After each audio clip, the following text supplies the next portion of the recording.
Man ir ļoti jaudīgs čalis, problēma ir izturības īpašības, kas apzog tavu potenciālu. Tu tāds jau augsts plauksts saistīts. Vai mums vajag uzlādēties? Tā izgājām tā, mēs neesam slikti. Cilvēks ir fantastisks, ko es vienkārši nespēju pietiekoši slavēt un novērtēt, ir tas, kur viņš izšauj. Uzdod tikai vienkārši vienu jautājumu.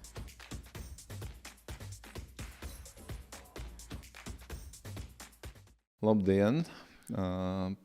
Turpinām mūsu diskusijas par un ap BMX, un šoreiz mūsu viesis ir ļoti cienījamais mana darba kolēģis Jānis Kaupe.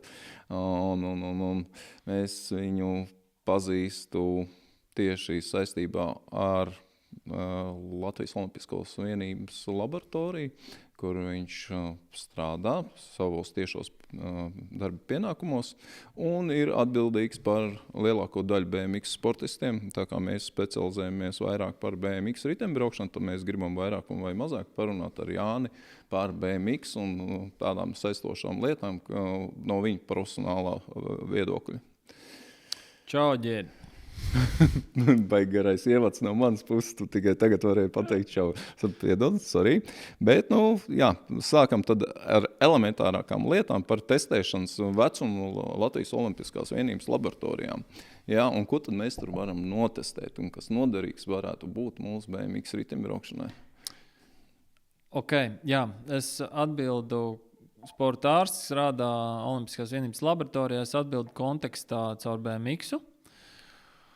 Un vispār saruna, iesāks no 14 gadu vecuma.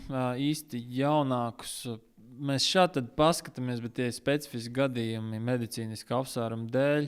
Un es arī nedomāju, ka mēs iegūsim diži noderīgus datus jaunākiem riteņbraucējiem, BMXeriem, vienalga. Un kaut kur no tā vecuma mēs varētu sākt kaut ko skatīties, jo laboratorija vislielāko informāciju iedod par un ap izturības īpašībām, kas varbūt daudziem BMX-ā liksies, šis vispār nav pie mums. Bet es gribētu tomēr mazliet pretoties viedoklim, ka BMX ir tikai par un ap sprintu, jo pārsvarā vadošie BMX-eri ir bijuši pie mums, un tur ir kaut kāda sakarība tādām kopējām darbspējām, jeb, ja kāds ir bijis uz jau Olimpisko vienību, un es viņus neesmu baigi paslavējis par viņu laktātu līknēm, tātad tam ir bijis iemesls. Protams, ka es neskatos rezultātus līdzīgi kā šoseiniekiem, tur katram savs mērķis, bet kopumā uzdevums ir paskatīties izturības īpašības BMX kontekstā un mēģināt varbūt saprast, ko vajag pielikt, vai varbūt jau ir ļoti labi, un tad es dodu padomu, mēs uzturam šitādu izturību un pievēršamies maksimāli specifiskajam darbam, un tad ir pretējie piemēri. Man ir ļoti jaudīgs čalis, viņš praktiski vienmēr ir labs pirmajā braucienā, un tur vienmēr jau vinējis un viss, bet kaut kā mēs līdz tam finālam netiekam un sezonās saslims tur vairākas reizes un vēl kaut ko, un es redzu ļoti štruntīgu laktātu līknīti, augstu pulsu jau no paša sākuma, un es diezgan droši varu pateikt, ka problēma ir izturības īpašības, kas palielam apzog tavu potenciālu, un uz tādiem jautājumiem mēs mēģinām atbildēt. Tas ir izturības tests pēc būtības, bet BMX treniņu kontekstā. Attiecīgi, augšējais limits vecumam nav. Tikpat labi ģērts jaunkos var droši nākt un testēties, bet vienmēr jau tas tad primāri tāda jauniešu attīstība, un tad jau, kurš mums tiek tur līdz elitei, un tad skatāmies eliti jau, kas saka, vēl caur stingrāku skatu punktu. Labi, tātad aerobās spējas ir bāze visā. Sāksim piramīdu no tā pareizi. Ja? Neviens treniņu teorijas pamats nav šos apgāzes, ja? Zinātniski pierādījis, ka tas nestrādā, tas viss strādā. Es pilnīgi piekrītu tev. Un man ļoti patīk tā teorija, un es esmu redzējis praksē, ka tas strādā, un ne tikai to, ko tu pieminēji sacensībās, bet arī treniņos daudz lielāku darba apjomu var izdarīt tam, kam šī aerobā bāze ir lielāka. Protams, es visu nezinu, bet tev šajā jomā noteikti lielāka pieredze. Jā, bet ar visu manu pieredzi man vienmēr ir ļoti grūti atbildēt uz jautājumu, kur ir tā robeža, kur mums vajag būt tai izturībai. Un droši vien arī tev treniņu darbā es pilnīgi ticu, jo nav tāda līnija, hei, tagad mums nepietiek, bet tagad mums pietiek. Ja? Vienmēr tā domā, tur nākuši baigi labie čaļi, vēl nesenā pagātnē labi brauc, es skatos, gandrīz kā šoseinieku izturība, un tad ir atkal pretējie stāsti, un abi it kā finālā plec pie pleca. Bet kaut kur nepamet tā sajūta, ka tiem, kam ir tas basics, tiem tas darba resurss, kā pasaka, tas lielums motora resurss būs garāks, tu varēsi likt virsū vairāk. Mazliet pietuvojoties kaut kādai realitātei, nevis abstraktiem izteicieniem, tad praksē runājot, tas ir, jo labāka tev ir bāze, jo labāk tev krīt laktātiņš un cilvēku valodā, tu labāk atjaunojies no brauciena uz braucienu. Un otrs, kam vajadzētu strādāt, ir, nezinu, ja mēs mērītu, un jūs droši vien to darat pa splitiem laiku un visu, tavs pirmais brauciens varbūt pat ir lēnāks kā fināla brauciens, un tava jauda nevis krīt dienas gaitā, īpaši varbūt, ja dubultās sacensības 2 dienas pēc kārtas, tur mēs varētu vislabāk redzēt to, ka varbūt basic endurance ir pa zemu, un tavs pirmais brauciens ir labāks kā tavs pēdējais, un tad vēl trešais punkts, ko es redzu tādus līdzīgi principu sporta veidos, tur labi kamaniņu sports varbūt nav pats veiksmīgākais salīdzinājums, bet arī viņi liek iekšā diezgan būtisku fiziskās sagatavotības bāzi un tieši arī izturības ziņā, un tad mēs skatāmies, kā tā sezona ripo.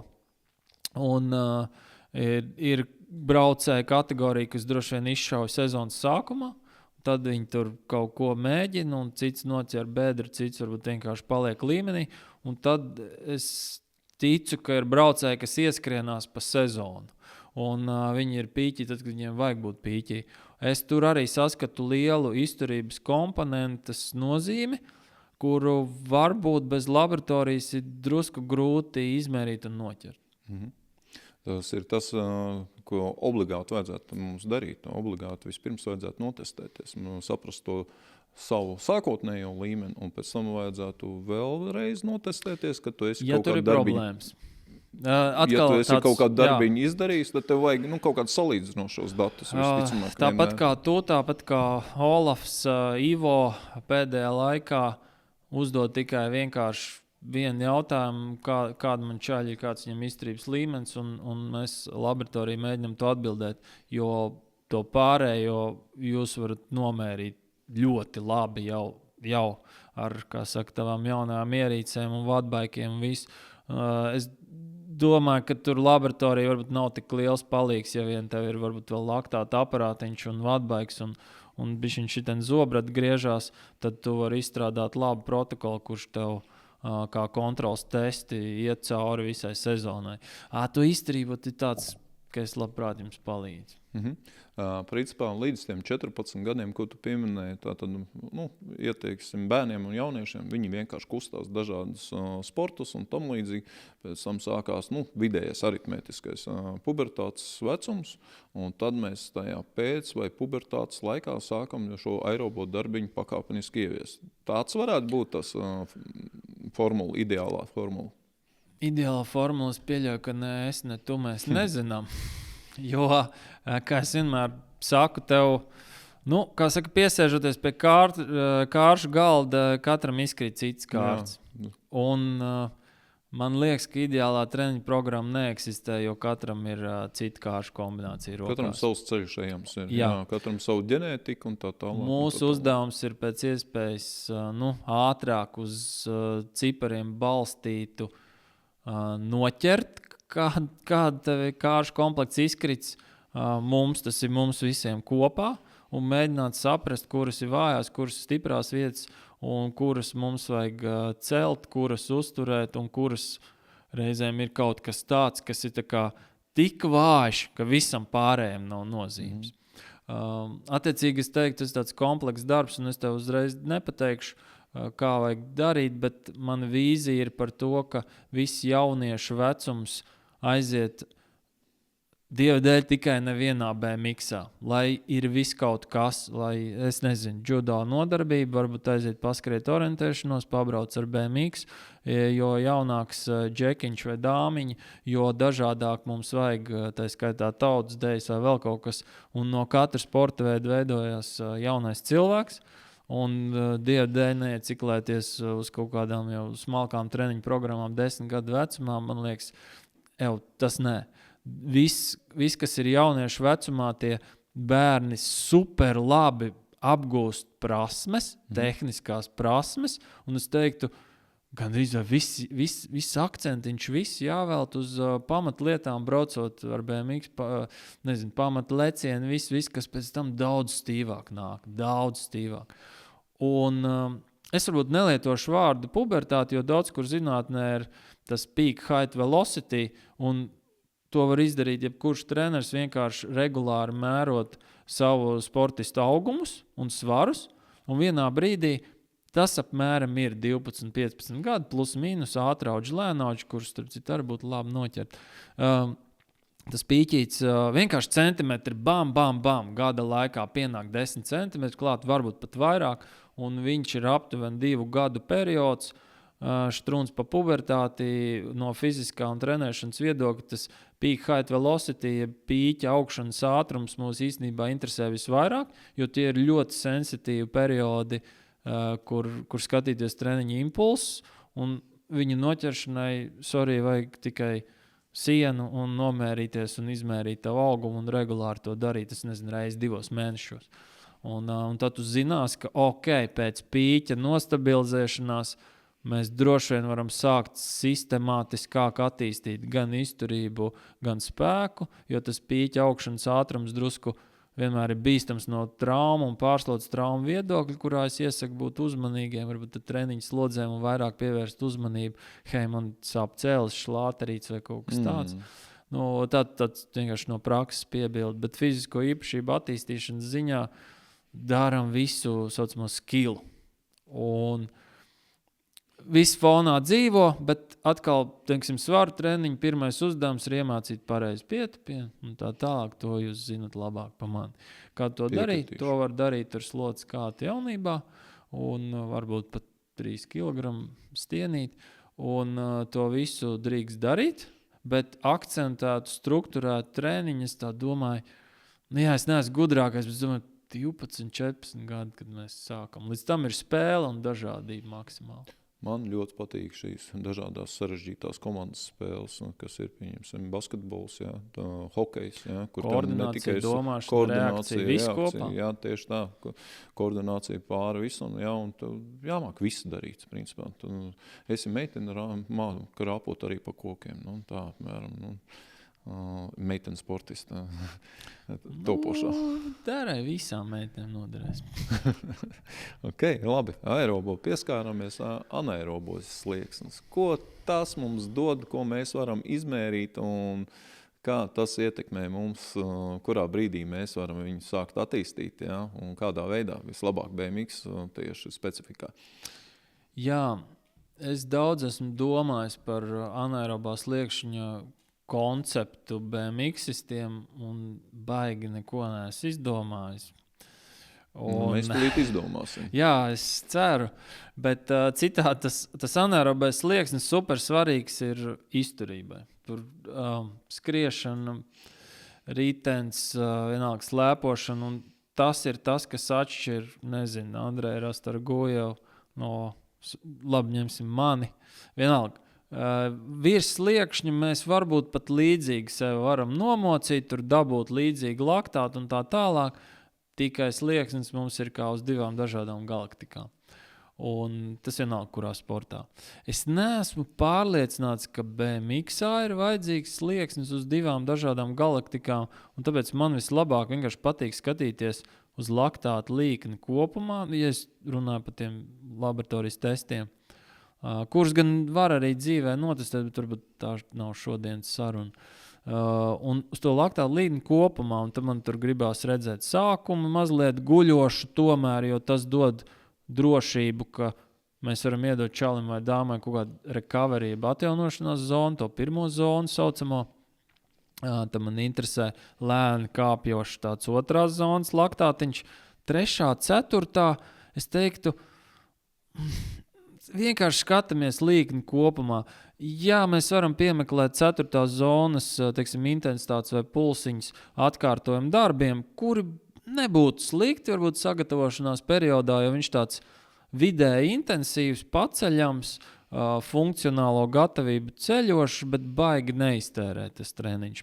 Intervāla formā tas slieksnis varētu būt ok, bet es neteiktu, ka viņš mums ir primārais akcents. Man patiesībā vairāk interesētu līknes sākums, ka es tomēr redzu, ka kaut kāda enerģija ražo bez uzreiz laktāta kāpuma, ko mēs tad saucam pa bāzes izturību. 5. zona, ja tu jautāji arī anaerobo galu, es teiktu, testā neko ļoti sakarīgi es nevaru pateikt, izņemot to, ja atnāk čalis, vairs ne 14, 15 gadi, jo viņiem tie garie testi reizēm ir psiholoģiski mokoši, bet tāds 17, 18, jā, kurš var izdarīt to testu līdz galam, paspiest sevi, tad mēs varam novērtēt arī to maksimālo laktātu un izteikt kaut kādas prognozes. Un tad es tur vienmēr paskatos, ja BMXers finišē un nomirst pie 7, 8 laktātu, tas ir pamaz, jā. Bet atkal es esmu sastapies dzīvē, testā ir 7, trasē vai šī gadījumā airēšana, vai kur mums ir bijis tāda praktiski piemēra, vai baseins 15, jā. Viņš vienkārši testā nerealizēs. Nogurs, psiholoģis, vēl kaut kas. Un tanī brīdī tāds... Tu sapratīsi, pa ko es runāju, Olofs un tam līdzīgi, bet es esmu svēti pārliecināts, ka visi tā BMX treneru kultūra, viņa aug, viņa attīstās, un jūs sapratīsiet, es teikšu, ja varam to laktāta aparātu varētu. Kaut kur viņš varētu treniņu procesā būt diezgan noderīgs un tiešā veidā saprast, kādas ir anaerobās darbspējas konkrētiem sportistam, kad tu paņem pēc pilnas trases all out, paskaties, laktātu. Un tā mēs redzam 8, 9, 10, 15, 17, varbūt. Tad tu atved pie manis, pasaki, reku man maksimālai šitādi, pasties, kas ar bāzi notiek. To labāk izdarīt laboratorijā. Vai tad jātais baigi sarežģīts tests pie tevis kabinetā. Bet droši vien vieglāk uztaisīt laboratorijā. Un tad mēs saliekam kopā informāciju par trasi un anaerobajām spējām ar bāzīti un ar vecumu. Jo atkal tādā veidā es ķeru ātrauģis, kas man atnāk, 14 gadu vecumā, uztais 15 laktāti, es tā skaļi nesaku, bet tie ir viņi, tie ir ātrauģi. Ja tu taisi pārāk lielu laktātu pārāk jaunā vecumā, jo bērni netaisa lielu laktātu, viņi lēnām attīstās, tad mums uzreiz ieslēdzās, atkal es tā varu tikai filozofēt, tās ir manas domas tikai, bet mums ieslēdzās režīms, šis mums ir fizioloģiskais ātraudzis, kurš ātri ir ticis pie anaerobās jaudas vai laktātu panesamības. Tanī brīdī trenerim ieslēdzās, man liekas, ka šim čalim viņu vajag bremzēt un to anaerobo resursu vai spējas pārāk bieži dzīt pie maksimuma. Manā skatījumā tas saīsina sportistu resursu vai mūžu, bet atkal es varu kļūdīties. Bet maksimālais laktāts manās acīs atšķir ātraudzi, sauksim lēnaudzi. Jā, skaidrs, pamatā tomēr atgriežamies aerobais darbs. Bāze visam un bāze arī parastajam mirstīgajam visticamāk. Un tad izstāstīja īsumā, ko mēs izdarām ar savu motoru, ar sirdi, aerobo darbu darot. Jā, mums tomēr podcasts par BMX nevajag pārspīlēt. Protams, man pašam vairāk gari gabali patīk, jo... Kā es teicu jau iepriekš, principā es sāku ar BMX. Es 6 gados redzēju Cernikā, Imants Kalniņš, tad bija visas ieraudzīja viņi, kā džeki lec ar riteni. Es arī tā gribu. Viss šķirmis aizvērās, es gāju trenēties, nekas man nesanāca sākumā, bet, es esmu paņēmis kursu, es eju. Un tur netīšām kaut kādos 10, varbūt 11 gados kaut ko tiešām netīšām, varbūt arī pat vinnēju savā grupā, un tur Jelgavā man bija ļoti mīļa trasa un viss. CSARR, es vēl atceros. Un tad notika tas, kam jānotiek.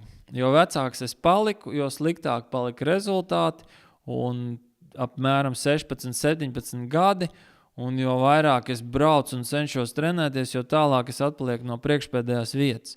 Un tad īsti nebija apkārt tādi treneri, kur pasaka, zin kā, Jāni, laikam tev nav tām ātrajām šķiedrām paveicies baigi. Un pasaka, zin kā, pāņi varbūt kaut ko garāku pabraukt. Tāds arī notika, un tā es iegāju. Uzreiz sapratu, šits man sanāk, tur garāks distants. Ok, atgriežamies pie sirds. Tās garākās distances arī ir tās, kas to sirsniņu veido. Un atkal atgriežamies pie kārtīm vai ģenētikas. Eho mums palīdz saprast, kas mums ir izdalīts. Eho sirds tilpums un puls slodzes laikā, slodzes testa laikā vai vienkārši slodzes laikā. Puls un eho mums rāda motora izmēru, vai mums ir izkritis 1, 2 vai 3, 5 litrīgais, un attiecīgi apgriezieni, kāda būs motoram. Vai sākot kustēties, tev būs jau 135, 40 puls, vai tev būs 102, 105, un tad uzreiz tāds, šitam amerikānis izkrits, un tas resurs droši vien sirsniņai ir lielāks. Bet ne visiem izkrīt amerikāņi, un sporta veids neprasa, lai tev izkrīt 3,5 litrīgs motors. Dažiem nāks pie tā piestrādāt, un zināmās robežās izturības darbiņš zemā pulsā, es teiktu, mani novērojumi laboratorijā liecina 120, 130, kas apstiprina vecās teorijas sirds stiepšanai, kas ir pasīvs process. Vienkārši darbiņš da jebko, vai tas ir ritens, vai, ja godīgi arī no vispārējās veselības viedokļa, tie var būt krosiņi, tā var būt slēpošana, peldēšana mazliet varbūt grūtāk, bet tas ir vienmērīgs darbiņš, es teiktu vismaz 30, 40 minūšu garumā, varbūt pārgājieni, tīpaši kalnā var tādu labu pulsu turēt, tu vienkārši ej stundu pret kalnu. Varbūt ne Latvijā gluži, bet tas ir vienmērīgs darbs, salīdzinoši zemā pulsā, kas veido sirds nostiprināšanos un tilpumu palielinājumu. Sliktā ziņa, ka tas jādara regulāri un nepietiek mēnesis gadā. Un tad mēs esam arī ar... To tad uzturoši visu laiku jābūt. Tieši to es gribēju teikt. Ja mēs secinām, ka mums vajag sirsniņu izstrādāt, tad es vienmēr atkal kasu pakaus, un varbūt pat ar taviem audzēkņiem ir tā bijis, ka kur mēs integrēsim, nekaitējot treniņu procesam, jo tas joprojām ir BMX, es atgādinu, bet tā kaut kur iesūdīties visu laiku pa 15 minūtēm zemā pulsā, vai paliek ilgāk pēc treniņa. Tur gan jāskatās, kāds treniņš, jo tie ātruma impulsi, ģenētiskās attīstības ātruma impulsi, tomēr droši konfliktē ar izturību, un tas jāņem vērā. Tāpēc tā nekaitīgi ieliekot, es gribu teikt, pirmās zonas slodzi pašu vieglāko, man ir svēta pārliecība, ka viņš nekaitē ātrajām šķiedrām. Ātrajām šķiedrām visvairāk kaitē izturības treniņu kaut kādā trešajā zonā, kas ir tā kā pa vidu starp grūti un viegli. Cilvēkiem ir riktīgi laba sajūta, mēs forši pastrādājām. Man te ar viens treneris tāds bija, mēs ar džekiem forši 100 kilometrus viņi bija nobraukuši BMX izdodam. Nogurums forši. Baigi labi, izņemot to, ka kilogramus zaudējuši. Un kāpēc tam bedri ir mēnesis. Tu vienkārši apstādini visu. Un tas trešā tā vidējā zona vienkārši kapitāli izēd glikogēnu, tavu muskuļi paliek tukši, tev rodās ilūzija, ka tas baigi labi pastrādājas pie izturības, viņas sasodīt bīstam. To es jums neiesaku darīt, bet Z1 ir īstā štele, kur, manuprāt, nodara pats sprinta visos sporta veidos un visu, un ja tu viņu darīsi pietiekami gudri un pietiekami viegli, viņi pat īsti nenoēdīs ne tev muskuļu masu, ne ātrumu. Ok, tu pieskāries pie kalniem. Man gribējās tev šo uzjautāt.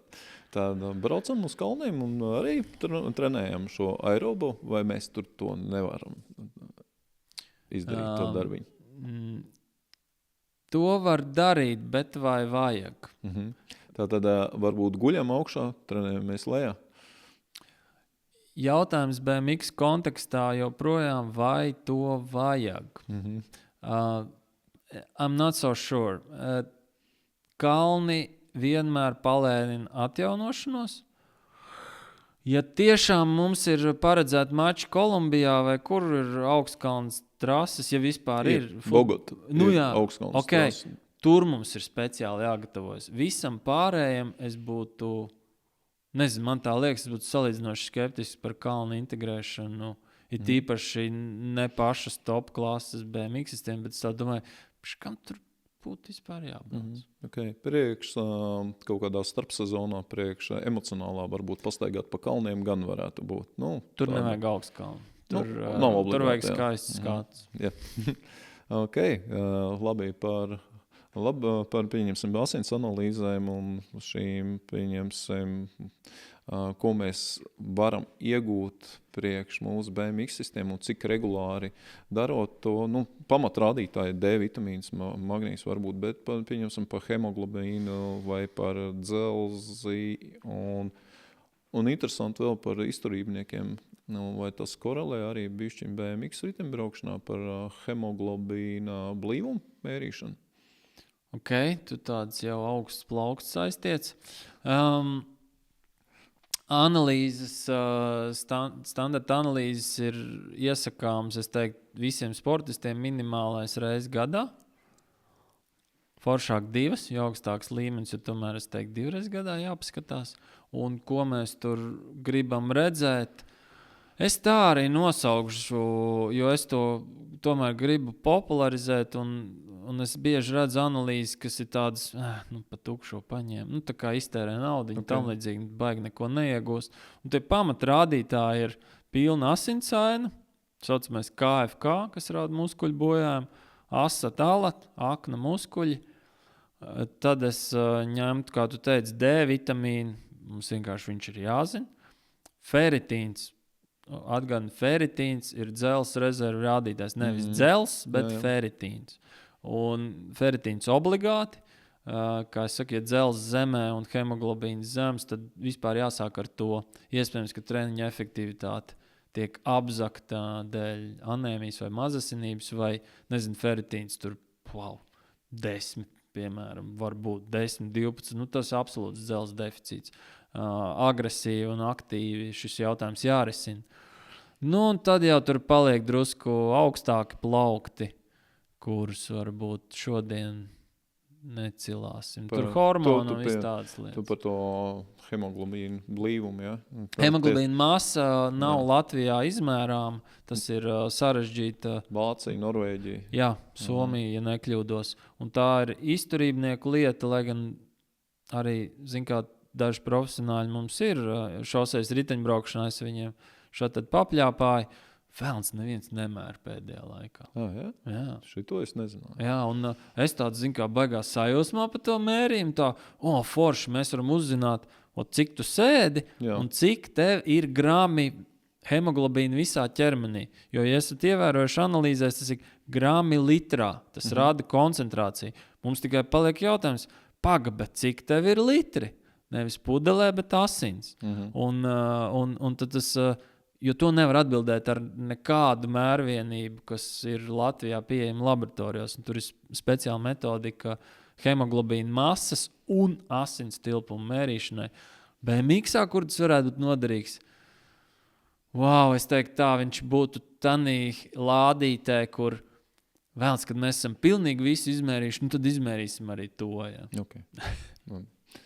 Pieņemsim par simulējot sacensības, kas mums ir kaut kāds protokols jau ir izstrādāts, bet tagad aiznesīsim priekš pārējiem varbūt, un to ziņu.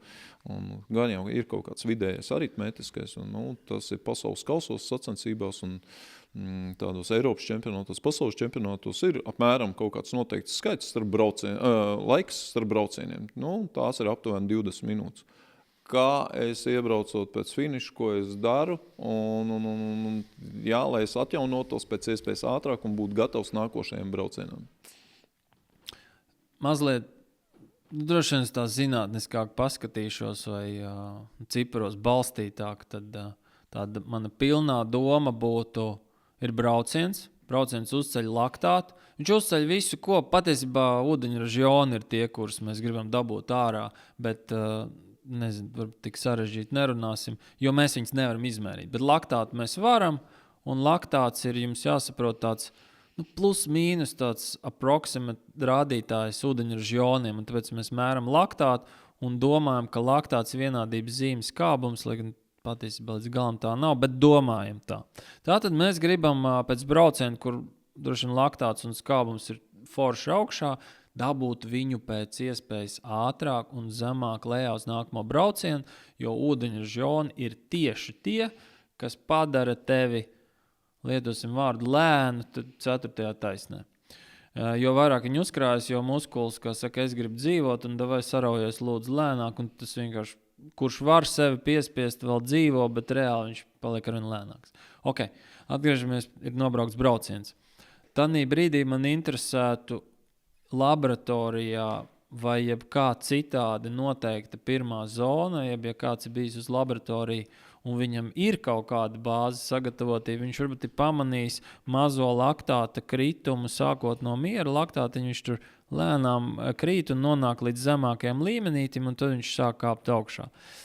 Patiesībā mums interesētu intensitāti, kas to laktātu samazina, kuru testā var būt aptuveni. Mums izdosies noteikt, vienoties pa kaut kādiem, reku bijis čaļiem 80, 90, tiem, kam ir baigi labā izturība 100 vatiem. Un tu nobrauc braucienu un pa lielam tu kāp uzreiz uz riteņa, vieglā slodzē, vai, jebkā kā var. Kruta, protams, būtu uzlikt trenžieru, forši dozēts slodzi, tur viss kā oga saregulēts, tu pēc brauciena uzreiz iekustini laktāta clearance, laktāta noārdīšanos, kura jaudu mēs varētu pateikt testā. Un tad iestājas nākamā spēles elements, kur ir grūti izmērīt, un arī esam runājuši ar dažiem BMX treneriem par to, un es neko gudru arī baigi nevaru pateikt, jo kaut kādā brīdī tas modelis, davai tad visas 20 minūtes vai minamies starp braucieniem. Tas nestrādās. Tas točni nestrādās. Kāpēc? Tāpēc, ka man liekas, kaut kādā brīdī tev attīries labi, bet tev sāk iestāties nogurums. Jau. Nogurums, tieši tā. Un nebūs gatavs uz tā noguruma. Uz eksplozivitāti tu nebūs gatavs. Un tad tā māksla paliek noķert, kā es redzu, brauciens, iedot kā pirmo grūdienu laktāta atjaunošanai, kas ir dozēta viegla Z1 uz robežas Z2 slodze. Cik ilgi? Tas ir sarežģītākais. Katram individuāli noteikti. Es teiktu, bet 5 minūtes vajag, lai kaut ko sakrīgi izdarīt. Un tad atlikušās 15 kilo vai, dzēsē rokas augstā ūdenī nomeņ ķermeņa temperatūru. Vai kaut ko tādu. Tātad nometam ķermeņa temperatūru, iespējams, kā tas reaģē, pieņemsim uz tā uzkarš uz šā ķermeņa, vai ne, muskuļiem, visu. Tas ir interesants moments, kuru man ir bijis tas gods mazliet arī īstenot klātienē ar jums. Zinātne runā, varbūt vecais, varbūt jaunāko neesmu lasījis, bet riktīgi labi atdod apakšdelmi un galva siltumu, karstumu. Un tur ir noteikums iedarbojies uz tām vietām, kas ļoti labi atdod ķermeņa karstumu, un galva mums ir radīta. Vienkārši smadzenēm būtu drusku jābūt vēsamā, lai neuzceptos, ko mēs labi jūtam, vai kad mēs esam pārkarsuši saulē vai ko, galva nav mūsu skaidrākā ķermeņa daļa. Un tas būtu tā, tu mēģini nomest ar ledus ūdenī, ieliekot rokas un augstu dvieli, visu laiku mainot kakls, mazliet spranda, bet tāpat laikā, tas, ko arī papīri runā, tu negribi atdzesēt darba muskuļus. Tu gribi nomest core temperature, tāpat kā tās ledus vests ir laba lieta, manuprāt, ir augstuma vests. Tu gribi samazināt ķermeņa temperatūru, bet tu baigi negribi atdzesēt kāju muskuļus. Kāju muskuļus tieši, jā. Okay. Tie būtu pamatprincipi. Tos mēs atdzesējam pēc pirmās sacensību dienas iespējams, un gatavojoties nākošajai sacensību dienai. Ar kāju muskuļiem un augstumu es tādus 2 punktus redzu, kad lietot un kad nelietot, jo nevajag visu laiku lietot. augstums riktīgi labi strādā uz tādu muskuļu atjaunošanos, jo viņš baigi ātri uzreiz, tu iedevi intensīvu slodzi, sprints, spēks pārsvarā, ja? Vai vienīgi gara izturība, intensīva, vienalga. Un tie muskuļi dabūjuši iekšā, un tu ar augstumu paņem nost uzreiz tos iekaisumu, kas tur ir sākušies iekaisuma procesi, viņu tā kā nomierina uzreiz pārslēdz tādā miera režīmā, viņš tur ātrāk attopās un viss ir skaisti uz nākamo dienu, tie muskuļi tiešām jūtās labāk. Bet, nav varbūt atšķirība tāda, bet viņa ir kaut kādos papīros tomēr uzpeld, ka augstums nozoga adaptācijas reakciju muskuļiem.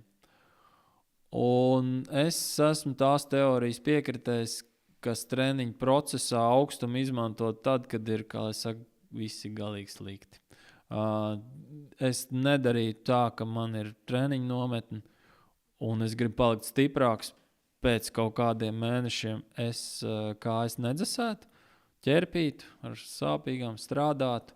Kad ir galīgi slikti un, kā nākamā dienā varbūt tāds foršs trases treniņš un viss, tu ietini augstumu vannā. Bet kopumā, manuprāt, treniņu procesā augstuma impulss kājām dzesēšana nav atbalstām, bet tad, kad iet sacensību darbību un tu jau, kā lai pasaka, nevis gribi palikt stiprāks, bet gribi iztērēt to, ko tu esi satrenējis, tad tam ledus ūdenim baigi būtiskā nozīme. Jā, ok. Tātad sacensība, pēc pirmās sacensību dienas mēs to darām, gatavojamies nākošajiem. Es domāju, ka tas strādās. Jā. Piekrītu. Esmu izmantojis un īstenībā vēl man tā šķiet tas korelē ar to, ja ir ļoti karsts laiks ārā un viennozīmīgi tas vēl vairāk absolūti noteikti un tur iestājas, es nezinu, mēs te pa gudrām lietām runājam, karstuma adaptācijas jautājums un visgrūtākie brīži ir tie, kad tev pēkšņi uzsit karstu laiku vai tu trenējies Latvijas mērenējos 15 grādos, tev jāstartē 30. Īsturībā tas viss ir daudz būtiskāk, bet es ticu, ka arī BMX-ā tas performancē nepalīdz, ka tev ir pēkšņi dienas 2 dienu laikā plus 10, plus 12. Galvenais jau ir temperatūras atšķirība. Varbūt tie absolūtie grādi man uztrauc mazāk. Galvenais ir temperatūras atšķirība, pieaugums. Tur arī ir savas metodas, kā adaptēties, ja tu zini, ka tur būs karsts. Tad tu liec papildus kaut kādas vienalga sauniņu, ko papildus karstam stresors, un tu esi jau labāk adaptēts karstajai videi sacensībām. Tas tāds augsts līmeņa variants. Ok, mēs pie sacensībām esam, bet, pieņemsim, mums ir svētdienas sacensības un piekdien mums vajag uzlādēties ar ogļhidrātiem. Tavs basic ieteikums. Jā. Ogļhidrāti kādi būtu labi, kādi ne, jo es esmu dzirdējis, ka parastiem kviešu miltu ogļhidrātiem nevajadzētu aizrauties. Es atgriezīšos atpakaļ pie pamata jautājuma, vai mums vajag uzlādēties. Atkal stāsti noteikti ir dažādi, mums jāskatās ir ikdienas diēta.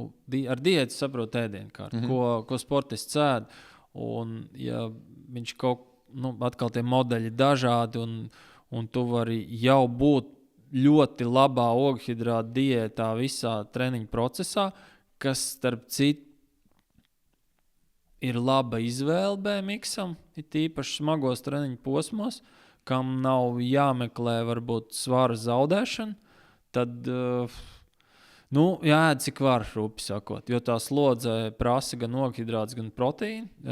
Proteīns arī, es nezinu, ja var tuvu 2 gramiem uz kilogramu, izsaks ko daudz, un ogļhidrāti mums noteikti palīdz. Un tas 40 minūšu tāds all out, varētu teikt, daļai aerobs, daļai anaerobs efforts trases garumā, viņš tāds nav, ka viņš baigi visu iztērēs, un mums tādu speciālu super uzlādi varbūt pat arī nevajag. Jā, bet mums tā diena ir gara. Mēs viņu sākam diezgan agri, treniņi, tad pēc tam ir kaut kādi jau pirmie braucieni, un tā diena ir gara. Jā. Un man tā šķiet tur pa vidam kaut ko ņemt un ēst baigi tādi, kas viegli neuzsūcās, ir atkal tāds liekas enerģijas patēriņš un varbūt ilgāks sagremošana un tā tālāk. Un tas nebūtu tik labi, kā varbūt iepriekšējā dienā vairāk tā kā mēģināt. Es skatītos uz to lietu. Es atgādināšu, ka arī skolā sēžot, mūsu glikogēna rezerve vienkārši krītās. Smadzenes ēd cukuru. Jebkas, teiksim tā, tu vienu dienu nepaēdi, kas it kā nav nekas īpašs. Tu vienu dienu vienkārši nepaēdi. Tev reāli nokrīt glikogēna rezerve. Kas nozīmē, ka tas glikogēns, jeb tas tie ogļhidrāti visu laiku staigā augšā lejā. Un ja tu noformulē, ka jums tomēr ir gara diena, kurā baigi daudz neapēdīs, tad es laikam piekritīšu, ka karbo loadings ir laba izvēle. Pareiza izvēle, jo tu sāc ar pilnāku bāku un ar cerību noturēt viņu pēc iespējas pilnāku līdz dienas beigām, neuzņemot, es teikšu tā, daudz ogļhidrātus dienas gaitā, kas arī būtu svarīgi un jāapskata, kādā formā mēs varam, jo tomēr katrs grams tur kaut ko palīdzēs, tīpaši pie daudz braucieniem un tāds visu laiku sildamies, visu laiku daram, visu laiku tās. Uz ogļhidrātu uzlādes skatītos droši vien klasiski varbūt 1,5–2 dienas garumā, bet atkal tas ir dažādi. Vienkārši kaut kāda treniņa sacensības, tur, kā varbūt arī nepārspīlējam. Bet piešaujam protokols, piešaujam produktus un ar produktiem ir tāds galvenā izsaukuma zīme, ar kuriem produktiem tos ķermenis vislabāk saprotās un neveido kaut kādu lieku tūsku vai grūti izmērām lieta, bet ir kam tas glutēns nav tā, ka ir celiakija, bet viņš vienkārši neiet. Viņš vienkārši padara tev bišķiņu lēnāk, bišķiņu pietūkušāku tādu nedaudz. To es atkal saku, grūti izmērīt. Vienkārši ir jāpamēģina, ka tu paņem uz kaut kādām sacensībām vismaz 3 dienas taisa gluten free ēšana. Es šobrīd tur nenosaukšu visus produktus, katram ir internets parakties un paskatīties, bet tā doma ir 3 dienas mēs taisām gluten free, bet tas nenozīmē, ka tu vari neēst ogļhidrātus. Ja tu vari izdomāt bezglutēna ēšanu, karbo loading, tad es apsveicu, jo tas ir pirmais kurs augstskolā sporta ēšanā. Jo gluten free noņemot, tas nozīmē, tu noņem tur makarons, maizi un vēl kaut kas, un tad tāds, netrenēts prāts paliek tā, un ko tad sēdīšu? Ēdīšu gaļu, olas un sieru, kurā ir tieši 0 ogļhidrātu. Un tas skills ir sataisīt ēdienkarti bez glutēna, ko varbūt var pamēģināt katrs paprovocēt sevi. Paskatīties. Var jau būt, ka jums ieguvumi nav. Tas ir, diemžēl, tikai sajūtas. Bet, lai izmērītu, glikogēnu mērītājs? Nav vispār nozīme. Lai saprastu vienkārši, to, ko mēs izmēram asinīs, nāk tikai un vienīgi no aknu rezervēm, tikai, bet mums interesē, kas ir muskuļos, jo tas, kas jau ir iekšā muskuļos, tas ārā uz asinīm nenāk, un mūsu mērījums, cukuru mērījums asinīs baigi neko nepalīdz. Šis man patīk. Jā. Es visu laiku domāju, ka vajadzētu to glikogēnu mērīt un skatīties pēc kaut kāda ēdiena veida, kā viņš paceļās augšā. Es teiktu, jā, ar to Dexcom, sensoriņu uz rokas, jā, tas var palīdzēt tādai ikdienas ēšanas izpratnei, kurš taisa pīķus, bet par ko atkal man ir diskusijas un domas, un tas īsais message, ka ne visi pīķi ir slikti, bet, zināmās robežās. Bet pīķis nav, it īpaši tagad zinātnieki runā, ka vai tiešām mums ir tur, it īpaši jauniem sportistiem jābaidās no kaut kādiem glikogēnu pīķiem. Es arī esmu tādā nometnē, ka labāk paēd nekā izvairies no glikogēnu pīķiem, jo tas, ko tu neapēd, būs daudz bīstamāk ar sliktāku ietekmi uz performance nekā, ka tu esi apēdis varbūt kādu lieku magoņu maizīt vai kaut ko tādu. Tas piebilda par to, bet pašā sacensību darbībā, piemēram, mērīt glikozi maču dienās, gongas dienā, es teiktu, mēs izmērīsim tikai smadzenēm pieejamo cukuru. Protams, ka vienā varbūt no 300 gadījumiem kādam viņš arī būs zems. 3, ja tur 3, 2, ja kāds ir īpaši jauns augošs čalis, peak height velocity posmā, kur vienkārši viņi rīja un viss aiziet, vienkārši nezinu, kur viņš aiziet augšanā. Ja. Tādiem čaļiem es pat laboratorijos redzēju, ka tā glikoze vispār nabagiem nokrīt lejā. Tur nebūs labākā, varbūt, kā pasaka, lēmuma pieņemšana trasē vai vēl kaut kas. Ja. Tad 2 lietas, ko es varu izlobīt no tavas teiktā par gluten free. Jā. Varam mēģināt. Jā. Ok, 3 dienas pirms. Un mēģinam šo visu simulēt, trenēties, mazāk svarīgās sacensības, kas ir, lai tad, kad ir galvenās sacensības, kā mūsu gadījumā Eiropas un pasaules čempionāts, lai mēs būtu gatavi kaut kādu ar savu formulu, ko mēs ēdam, uzturs, diēta, atsildīšanās, gatavošanās, recovery un tam līdzīgi. Tas schēma varētu būt tāda, ka, varbūt pat tur foršāk vēl 4 dienas, tad tās pirmās 2 dienas tu it kā ēd gluten free, bet bez forsēšanas, un tad 2 dienas pirms mačiem tu forsē ogļhidrātus katrā ēdienreizē, varbūt pat labāk taisīt 4, jo to kalnu apēst vienā un cerēt, ka aizkuņa dziedzers tiek galā varētu nebūt prātīgi, bet atkal izvēles tur ir starp rīsiem, varbūt šeit ir nekļūdas kartupeļi. Viņi satur diezgan maz ogļhidrātus, bet arī varētu būt viena no izvēlēm. Nezinu, šoseis riteņbraucēji rīkā traki rīsus tonnām, kas ir tāds tīrs produkts vēderam, gan arī vienmēr viegli pieņemams, bet tie var būt griķi. Un vēl paskatīties kaut ko tādu bezglutēnu makaronu. Okay. Arī ir opcija. Tad atgriežamies tagad pie laboratorijas, mazliet pie tās tēmas. Back to business. Par biznesu, ok. Back to business, ok. Bet es zinu laboratoriju Latvijas Olimpiskās vienības, zinu LSPA laboratoriju. Tad mums ir sporta laboratorija, kur Sandra darbojās. Ir vēl mums Latvijā laboratorijas, kur mēs varam mērīt šīs aerobās spējas, anaerobās. Man jāsaka godīgi, ka ar laktātu ņemšanu man šķiet, ka lovs un LSPA beidzās. Bet šobrīd, cik man ir zināms, LSPA īsti no malas iekšā tikt nevar. Līdz ar apvienošanu un tur drusku likumiski pamainījās lietas. Un... Labi, nemocīšu. Jā, kardiopulmonālos testus ir sākuši arī taisīt. Man šeit Dr. Feder klīnika, laikam saucās, un varbūt vēl šur tur, bet kardiopulmonālais nozīmē, ka tev ir kardiogramma un maska. Ok. Un tur nav laktāts. Tur nav laktāts. Un laktāts... Gāzes analizators. Jā, gāzes analizators tur ir. Tas ir vairākās vietās, bet iztrūkst laktātiņš, kurš sportiski mūs laikam pat visvairāk. Vissvarīgākais būtu labi. Mums ir laboratorija. Kā tu redzi, kas mums pietrūkst vēl tālāk šajā sporta zinātnē? Kā mēs vispār to ir sporta laboratorija un kā mēs varam varbūt līdz sabiedrībai aiznest kaut kādu šī sinerģiju, kā mēs caur profesionālo sportu un sportisks profesionāliem mērījumiem. Kas mums pietrūkst? Mums pietrūkst studenti, kā pieņemsim, kas līdzdarbojās, kā laboranti, vai tev ir noteikti pieredze arī, kas notiek lielvalstīs, saucamajās Lielbritānijā, Nīderlandē.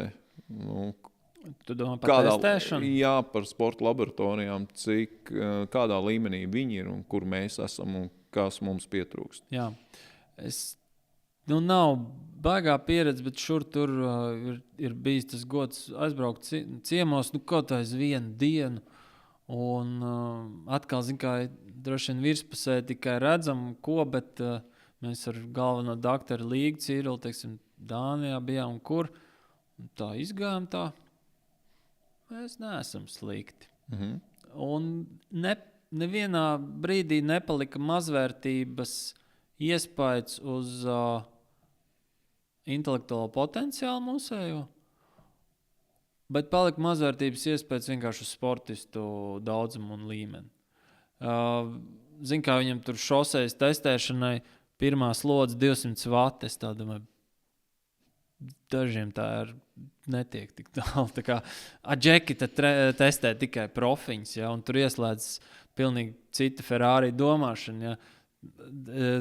Mēs to visu varam. Tikai mums ir cik tie sportisti, kas kuriem aerobais ir virs 200 vatiem. Tas tā kā ir. Tātad mums jāstrādā pie sabiedrības izglītošanas arvien vairāk un vairāk. Vecāku izglītošanas par pareizi lielajam sportam sagatavoties. Tas baigi komplekss jautājums, lai gan man jāatzīst, ka pēdējos gadus un pēdējā laikā es tam tā kā vairāk pievēršos. Man vairāk sāk patikt, es vairāk par to domāju. Un tā doma laikam jau ir turēt dzīvus un cik var tādus Oskarus, mužniekus un ģirtus jonkusus, kuri uztaisa tādu riktīgi labu, ticamu, tādu naģožno lineālu vai mērālu jauniem sportistiem. Varbūt BMX gluži tā nesanāk braukt kopā, bet teiksim, MTB un viss, un tāds neviens vēl no tūmā Oskaram. Strādājošam čalim, nenoliedzu, talantīgs, mēmām darbspējām, tā, ka vienkārši fantastiski disciplīna, darbspēja un izpratni par to, ko viņš dara. Nevēlti, viņš arī ir treneris, bet, zin kā, tikko ir viens, kas ar viņu vismaz finišēs kopā, 18 gadnieks, 17, kā to Blūms un Petersons darīja. Tā. Ok. Man vēl viens piemērs, Mārtiņš Pļaviņš, kurš ir jau it kā vecmeistars. Es ceru, ka tu par volejbolu runā. Jā, par volejbolu. Viņš nav vienīgais. Ir cilvēki, atnāk, un mani pārspējiet. Viņš pēc traumas un pēc operācijas un tā tālāk visu un ir atgriezies. Tas cilvēks ir fantastisks. Un otrs, tas, ko es vienkārši nespēju pietiekoši slavēt un novērtēt, ir tas, kur viņš izšauj visos svarīgākajos mačos. Tā ir tāda kvalitāte, es viņu saucu par olimpiskā līmeņa sportistiem, viņi izšauj pašos svarīgākajos mačos, un tas ir tāda vērtība, mums ir tik maz sportisti, kas to var izdarīt. Es nezinu, es šaubos, vai to var uztrenēt. Es šaubos. Bet iet uz to un apzināti strādāt, arī treniņu procesu pakārtojot, nevis komerces mačiem, bet īstajiem, es domāju, ka var sasniegt labu rezultātu, bet tur ir puses psiholoģija. Pareizi plānošana noteikti, plus vēl, ko tu saki, tā mentālā gatavība tieši, un ko tu gribi sasniegt, tas mērķis, un tas ir pār visam, un tu pieņemsim tur līdz galvenajiem mačiem esi jau nobraucis 10 dažādas vēl mačus, vai nospēlējis šī gadījumā. Tu esi jau lejupējoši. Komerces mačus, un te jau tā mentāla un tāda izturība pat neteiksim. Mentālais pīķis jau ir kaut kur pazudis. Grūti izmērām īpašība, bet viņi tur ir fonā visu laiku. Viņu nevar izmērīt. Es tā droši vien neteikt, šobrīd nevar. Šobrīd nevar, un es domāju, ka cilvēki pie tā strādā. Modernās tehnoloģijas. AI un viss ir ar mums, un tas paver jaunus ceļus. Kā es saku, vajag radoši domāt un likt kopā pieredzi ar gudrām galvām un tādas manas vispār personīgas pārdomas. Latvijai mēmi labi domājoši cilvēki. Es viņus esmu saticis un ar viņiem runājis, un ir bauda ar viņiem runāt, bet tas resurs ir tik, cik ir. Viņiem varbūt ir viens labs sportists, uz ko tu datus neuztaisīs, bet tas ideja dziļums un tā doma, mums nevajag no tās kautrēties.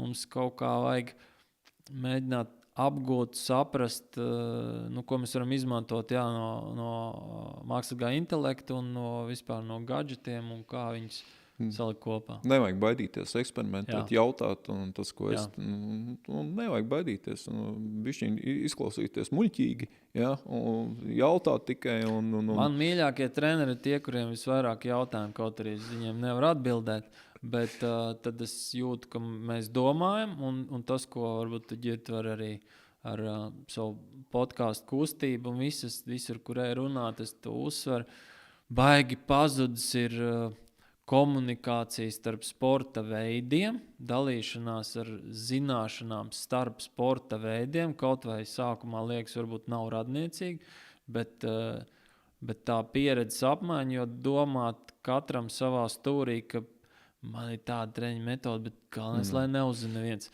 Neuztraucaties, pasauli sen jau zina jūs treņa metode. Es mēģinu visu laiku taustīt, un man tas varbūt nenoder, un tam līdzīgi, bet kaut kāda nianse noder. Vienkārši visu laiku ir jāizzina process. Nevajag domāt, ka mēs esam unikāli, kāds kaut ko jau nav atklājis. Sen ir. Es neesmu ideāls treneris, un es cenšos būt, un es nekad nebūšu ideāls treneris. Bet metožu un es gribētu teikt, cilvēku un komandas savākšana, tas gan ir kaut kas unikāls. Tā ir menedžēšana. Jā, un arī izpratni par to, ko tev vajag un ko tev nevajag tavā komandā. Un tad tas veido... Komandā ir spēks. Jā, tas veido panākumu, to, ko es redzu augstu līmeņu sportā. Vienītī sen nekas vairs nenotiek. Tas vienkārši nav iespējams. Es pat par naudu nerunāju. Nē, protams. Tas nav par naudu. Ir lietas, ko nevar izmērīt ar naudu. Es esmu arī redzējis daudz sāpīgus piemērus, kur ģimenē ir spēks, bet vienītī ar senci nevar vinēt pasaules čempionātu. Lai arī kā liktās, pats mēs visiem parādīsim, tie laiki pagājuši. Okay. Īstenībā mēs uz šo notu varam pabeigt. Ne pārāk pozitīvo, bet pagriežam viņu savādāk. Es vienmēr, kā savam 7-gadīgajam dēlam mācu, viņš gan joprojām nesaprot, ka katra neveiksme ir dzīves dāvāt iespēju mācīties un uzlabot. Un tikko tu pagriez viņu visu savādāk, nevis, ja tā padomājas brauc šeit uz Smilteni, es tad domāju, bet klausies arī podcastu, protams, man patīk podcasts, es esmu absolūts fans, un tur runāju par tādām lietām, un tā, bet visi lielākie izrāvieni dzīvē notiek tad, kad tev ir kaut kas slikts noticis. Vienkārši tev no sliktām lietām vajag paņemt pozitīvās lietas. Un tas tev motivē darīt lietas labāk, un tādi pagrieziena punkti, kas tavā dzīvē ir izrādījušies paši spēcīgākie un labākie, ir sekojuši kaut kam, kur tu domā, gan visi pakaļ. Tevi mazliet dzīve izsit no komforta zonas, un tas ir tās, kas virz uz attīstību. Jautājums, tu nedrīkst stagnēt nepārtraukti. Vai to komforta zonu apzināti un gudri izjauc treneris, vai arī mēs paļaujamies uz dzīvi, ka viņa pienāks. Protams, sportistam tā ir traģēdija un tā tālāk, bet es reizēm domāju, moška var teātri izrādi ieplānot kaut ko pareizā brīdī. Labi, bet varbūt aizrunājamies jau. Nē, forši. Man patīk. Paldies tev. Paldies, Ģert,